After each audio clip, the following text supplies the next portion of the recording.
Maayong adlaw mga kaabyanan. Yari naman kita karon sa aton matahom nga programa Ang Pagtuon Subong. Akong ginakuha ining dako nga pribilehiyo sa pagpanamyaw sa tagsa-tagsa sa inyo sang malipayon nga bag-ong tuig. Salamat gid sa inyong padayon nga pagsuporta, pagbantay sa nga programa, pagtan-aw kag pagpamati sa nagkalain-lain nga duog diri sa aton nga nasyon sa Pilipinas, sa Capiz, sa Negros, sa Panay, kag sa iban-iban pang bahin sining kalibutan, maskin pa sa iban nga mga duog nga sa din nagabantay gid sining nga programa. Madamo nga salamat sa inyong pagsunod sa nagligid nga tuig kag sa sining nga tuig kag padayon sining aton nga pagpakig-upod sining matahom naton nga pagtuon karon. Ako si Pastor Jesse Aragon Jr. nga nagatigaylo sa kay Pastor Tumado nga hindi naton wangin kaupod sa pila ka mga tinion bangod nagbakasyon siya dito sa Oman. Kag ako nangin kaupod karon si Brother Francis Duroy, ang aton nga church pastor diri sa Central Philippine Adventist College Church. Welcome, Brother Francis. Salamat, Pastor, kag mayman nga adlaw. Kag sa upod man sa aton mga nagasunod sa aton nga programa, Pastor. Okay. Kag amo ini ang aton nga una nga pagtuon gid sa sini nga bag-o nga tuig nga bag-o man ang aton nga leksyon, Pastor. Nanungod sa pagkatulugyanan sa aton subong mga Kristohanon sa sumulunod kay Kristo. So aton tun-an ini mga kaabyanan kag aton pangalipayan ining panahon nga sa din maka-review kita sa aton leksyon kag aton tunan ang mensahe naman sa Ginoo sa sining semestre. Aton pangabayon si Brother Francis sa pangamuyo samtang kita magasugod sa atong pagtuon. Amay namon nga langit nun, pasalamat kami Ginoo sa imong pagkamainayohon kag sa imong nga pagtatap sa tagsa sa amon tubtob sini nga bag-o nga tuig. Kag kabay pa Ginoo nga ikaw gid mangin kaupod namon sa among pagtuon sa imong mga pulong kag buligi kami nga amon kinabuhi ini nga mga kamatuoran nga among pagkatun-an sa amon nga programa. Kag salamat sa pagsabat sa pangamuyo kag sa imong presensya sa mga kabuhi sa matamis nga ngalan ni Hesus nga maluluwas. Amen. Amen. Salamat, Brother Francis. Katahom sang aton nga pagtuon sa sining quarter sa aton nga leksyon, bangod na sentro siya sa stewardship, ang pagkatulugyanan. Ano ang buot silingon sining pagkatulugyanan o kon stewardship, Brother Francis, sa imo nga paghangop sini? Antes na ito na patpaton, ina nga suhito, ini nga suhito, atong basahon pa sa aton nga tig-ulo. Okay. Sa ang aton nga tig-ulo gid nga bersikulo makita pastor sa Roma 12 bersikulo 2. Bersikulo 2. Okay. Nagasiling dire dili kamo magpauyon sa sining kalibutan kundi magbalhin kamo paagi sa pagbag-o sang inyo paino-ino. Agod nga inyo matilawan kung ano ang maayo kag kahalamutan kag himpit nga kabubuton sang Dios. Katahom nga mensahe sini ni Apostol Pablo sa aton, Brother Francis. Karon, paano naton ini siya maangot sa aton nga leksyon sining ginatawag naton nga pagkatulugyanan? No, sa liwat magsiling kita pagkatulugyanan, ano ini siyang buot silingon sini? So ang isa ka tulugyanan, Pastor, amo ni ang naga-manage kita sa mga bagay nga hindi aton, nga ginatugyan lang sa aton. Oo, no? Tuod, no? Kaya sa aton pagkabuhi sa sining nga kalibutan, aton maobserbaran nga kita gintugyanan sa apat ka mga butang. Kabuhi, talento, panahon, kag manggad. Karon ang aton pagtuon, ginatiguluhan siya ang influensya sang materialismo. Naangot ini, Brother Francis, sa manggad. No? Ang akon pamangkot karon, sala bala kon magmanggarano ng isa ka tawo o kon ang Ginoo bala wala malipay kung ang isa ka tawo magmanggaranon. Kung magmanggaranon ang tao, materialismo na bala ina, ano ang ano ang aton panghuna-huna sining ginatawag naton sala bala ang magmanggaranon, Brother Francis? Mayo na nga namin na pamangkot, Pastor. Ato na hibaluan nga ang manggad, Pastor, neutral siya. Kag kun ang isa ka tawo mangin manggaranon kun sa insakto malang pamaagi nga way man siya ginagapang daya sa iban, hindi man siya malain, Pastor. Ang problema kun ang pamaagi bala, Pastor, nga ang isa ka tawo mangin manggaranon, kag kun magmanggaranon na siya damo na iyang manggad kag kwarta, basi lain na bala ang iyang hindi na siya magsalig sa Ginoo, labaw na iyang pagsalig dito sa iyang Brother Francis, no? Kaya hindi bala sa bala nga kasulatan, damo man gani sa mga manggaranon, si Abraham, si Jacob, no? Iban pa nga mga patriarka dira, mga manggaranon man sila, but silingon gali mga abyan, hindi sala ang pag-angkon sang manggad. Kaya ti ako nagasigahom nga ang Ginoo malipay gani kung ang atong kabuhi, matawhay kag may ara kita nga mga mahimo mga butang aton magamit sa aton comfort man sa aton pagkinabuhi. Pero paano naton bala ma-differentiate ang tunga sang pag-apresyar sang manggad nga ginhatag sang Ginoo sa aton kag sa tunga sang ginatawag naton materialismo, kabuganaan nga ginhatag sang Ginoo kag materialismo. Paano naton ini sila ma-differentiate nga duha? Okay. Brother Francis. Budlay ini siya, Pastor.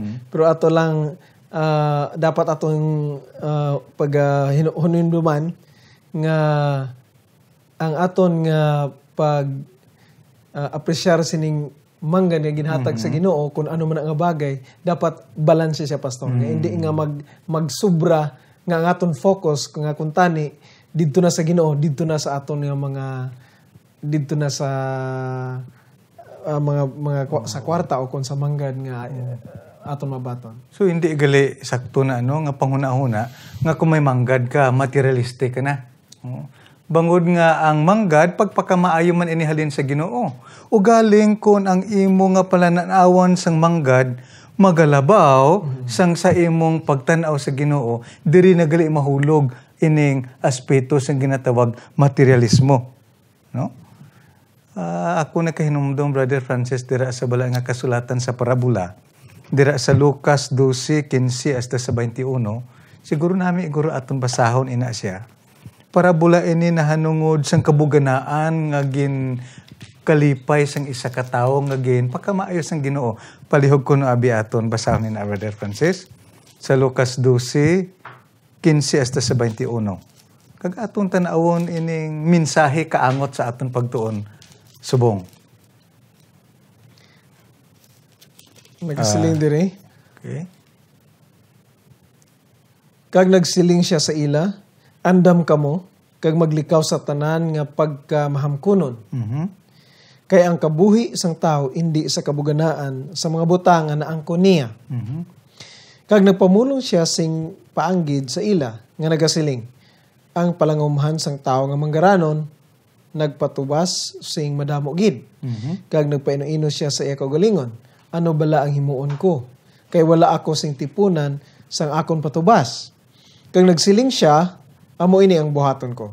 Gubon ko ang akon mga tambubo, kag magpatindog sing dalagko pa. Kag dira tipunon ko ang bugos ko nga patubas, kag ang akon pagkabutang. Kag magasiling ako sa akon kalag, may madamo ka nga pagkabutang, nga natigana sa madamong tuig.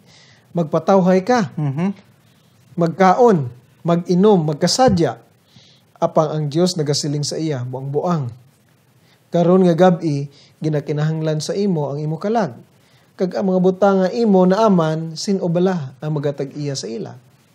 Amo man isya nga nagatigana sing bahandi sa ikagalingon, kag indi manggaranon sa Dios. Okay. Now, mga kaabyanan, sa akong panghuna-huna, no, Brother Francis, daw wala man siguro sayop ang magtigana sa palaboton, hindi wala? Kay mas maayo ina nga nagtigana ka sang sa wala ka nagtigana. Pero ini nga tao nagtigana man sa iyang palaboton. Ala, trabaho siya para sa iyang panimalay, para sa iyang palangabuhian, nga nagtawhay siya. Anong sayop sina diri, Brother Francis? Nga daw napalta ini nga tao sining iya nga pagpangaman. Ano ang problema sini nga parabola nga ginhatag sang Ginoo? Kung atong nakita sa paanggid nga ginhatag sa atong Ginoo, Pastor, bisan ang tao mismo, why na gid siya nakita ang mga iban bala nga nagakinahanglan sa iyang bulig, why na iyan lang gid kaugalingon. So amo ni ang danger o kun ang katalagman, Pastor, kung ang isa ka tawo na sentro na ni ang kaugalingon o kun ang iyang pagsalig sa manggad. Nga ato na hibaluan nga ining manggad umalagi lang. Kay bisan pa ang aton kabuhi. Okay, no? So wala gali problema ang pagpangaman. Ang pagpangaman kinahanglan naton. Kinahanglan. Ug galing kay ini nga tawo sa sini nga parabola matuod, do inang ginatawag balay nila nga hoarding, no? Inang iya lang bala nga tipunon, kag pagkatapos sa bagay unta nga damo na iyang natipon, kay ti damo na ako natipon, damo na ako mga propiedad, makahimo na ako sa paghatag sang madamo man. Pero iya hindi. Sang natipon na nga natipon sila nga ano ang akon himuon sunod. Ako baon ko ini kag pagkatapos mapatukod naman sang bago kag magsiling damo naman natipon ko pangalipay ko. Hindi gali, no? Kung amo gali nga ginpakamaayo sa sing Ginoo, unta iya atong gingamit ang iya mga posisyon para sa himaya sang Ginoo.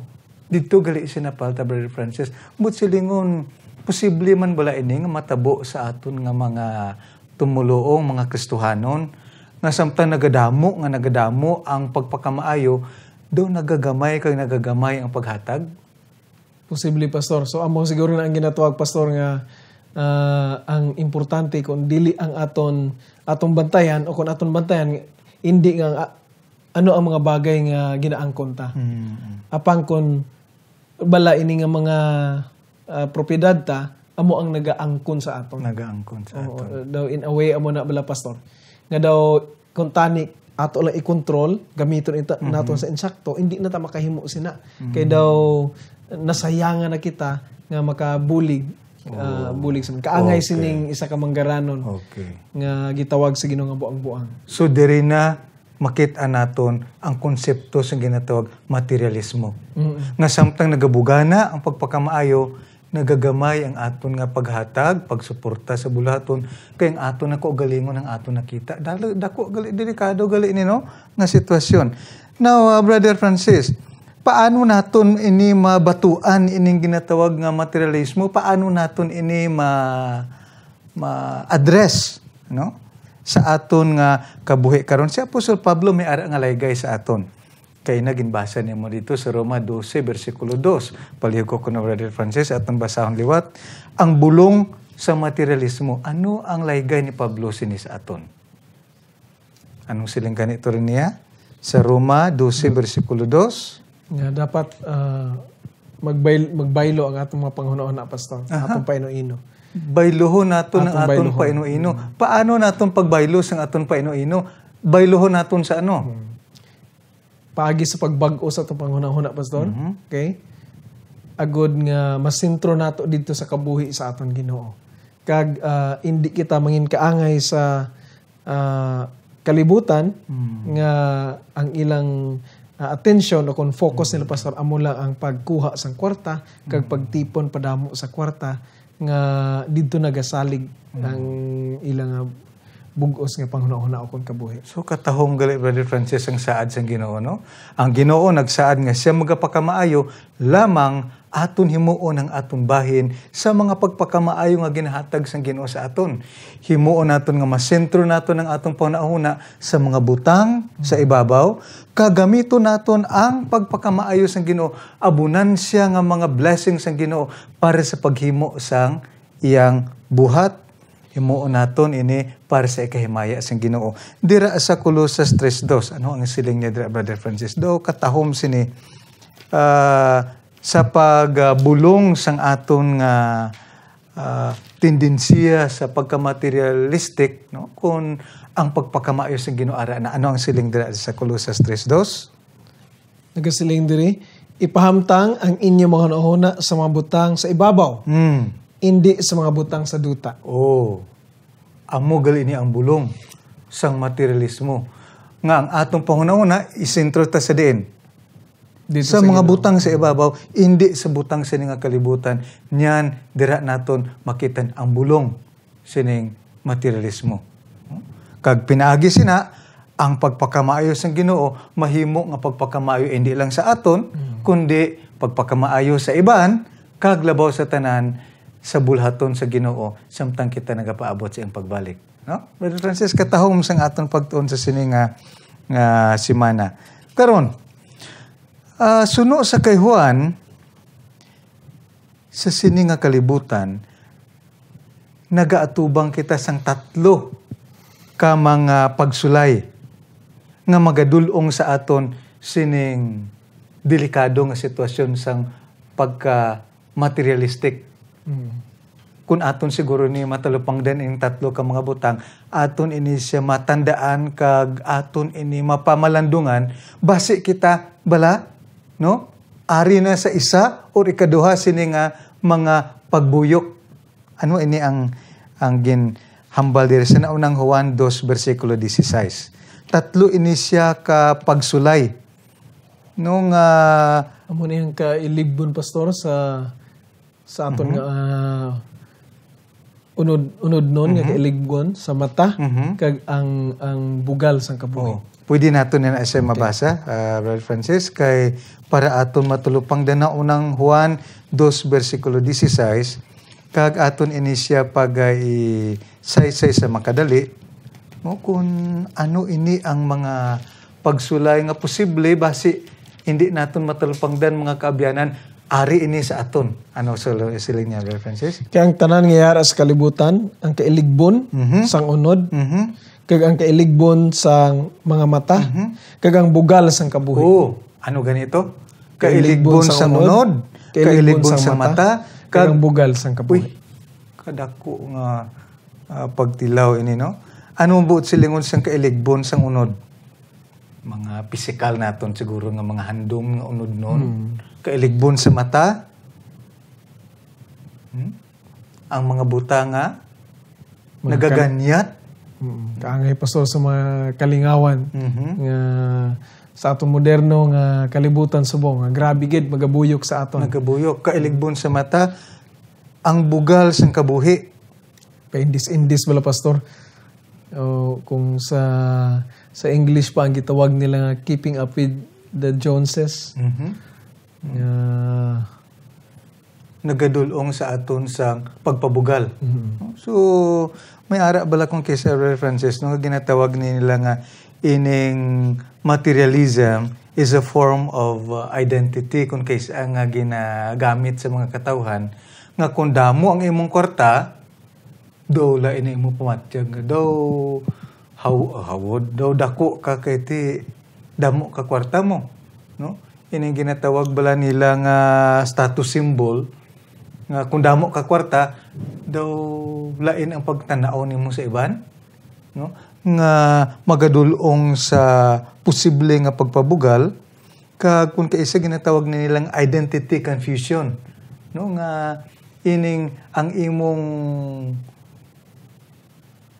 pagkilala sa imong kaugalingon naangot sa manggad nga imong naangkon, sa mga posesyon nga imong ginaangkon.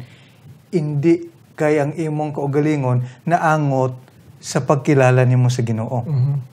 So, ining tatlo ka butang dapat gali balantayan ini siya. Kay kung hindi kita makabantay, isa ini siya pagpatiplang sang kaaway nga magahulog sa aton sa materialismo nga mga butang sini nga kalibutan. Now, karon aton talupang doon, paano naton magamit ang aton mga posisyon sa kahimaya sang Ginoo. Ang Ginoo nagapakamayo sa aton. Anong aton himuon sa sini mga posisyon, mga material nga ginahatag, mga material nga mga butang nga ginahatag sang Ginoo sa aton para sa kahimaya sang Ginoo. Anong aton mahisarang mahimo, abi?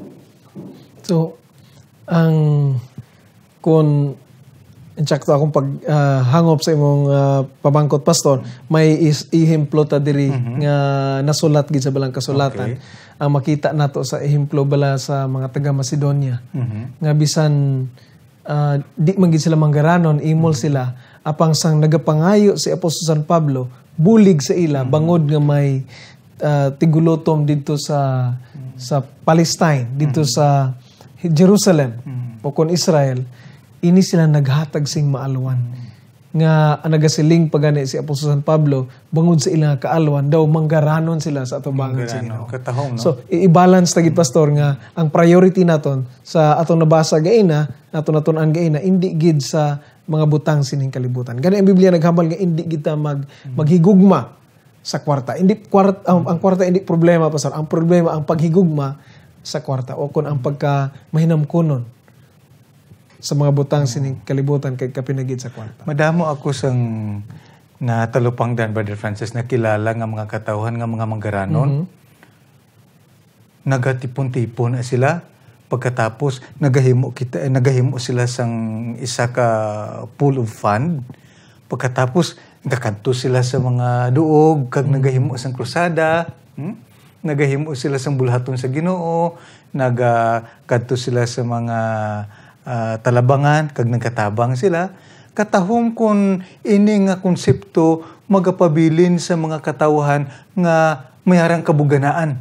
No, hindi lang bala nga dohaluson ikaw maghatag, maskin mayara ikaw kay ti nahadlok ka nga base maubusan ikaw sa imong kwarta. No? Apang isa gali inisya ka matahom nga butang nga aton matalupangdan kag sarang naton nga mahimo nga samtang ang Dios nagahatag sang kabuganaan sa aton kinabuhi, labi pagid nga magabugana ang aton pagkamaalwan sa pagsuporta sa bulhaton sa Ginoo, sa pagtabang sa mga nagakinanglan sang tabang, kag daw ano bala nga butang ini nga mahimo naton, no?